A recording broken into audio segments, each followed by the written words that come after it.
They had to help LeBron James off the court with 4 minutes to play of Game 1 here at AT&T Center in San Antonio. From that point, the Spurs outscored the Heat 16-3 and took Game 1 here 110-95.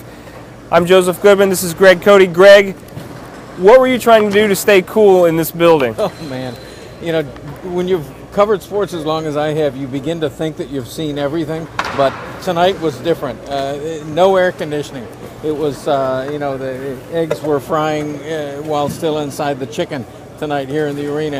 And it's a shame because the conditions absolutely had an effect on the outcome. They led to LeBron James's cramping, and when he went out, everything collapsed. And I'm not a conspiracy theorist. I'm not blaming anybody, but the conditions here absolutely affected this game. It seems a little far-fetched that Greg Popovich would somehow cut off the air conditioning to give the Spurs an advantage. That just seems absurd. Yeah. But the temperature started to rise in the first quarter. I was sitting on the court, and I was like, man, it's really getting hot. By the second quarter, it was like a sauna. And then in the fourth quarter, when LeBron James cramped up, temperatures apparently reached 90 degrees on the court. And on top of that, it was sweating. It was humidity. It was so thick.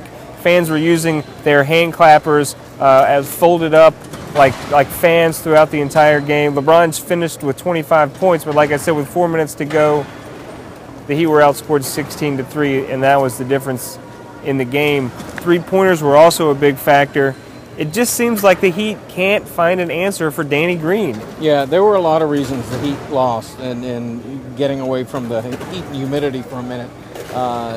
They gave up 48 points in the paint. They were out-rebounded by 10 or 12. They gave up almost 60% shooting to San Antonio, so there were plenty of reasons they lost. But the conditions were a factor in this game, and even though no one was to blame, it's an embarrassment for the city of San Antonio and the NBA that their signature event would begin under conditions like this. Rod Thorne, vice president for the NBA, had a press conference after the game. He said if the air conditioner is not fixed by the time Game 2 starts, they're going to look for an alternate venue.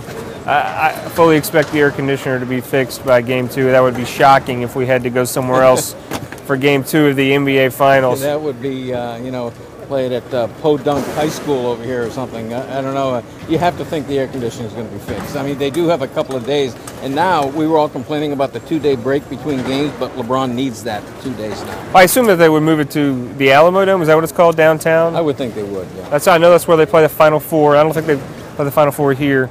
So whenever the Final Four is in town, I think they play there. It's a larger venue. This is obviously the Spurs' home court. Looking ahead to Game 2.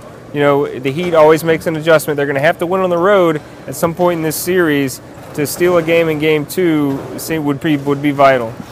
Yeah, the Heat hasn't lost consecutive playoff games, I think, in 45 or 47 games dating back to 2012. Rebounding from a loss is what they do, but they better do it now, or else they bring a 2-0 hole back to Miami. We're going to go rehydrate and recuperate for tomorrow's practice.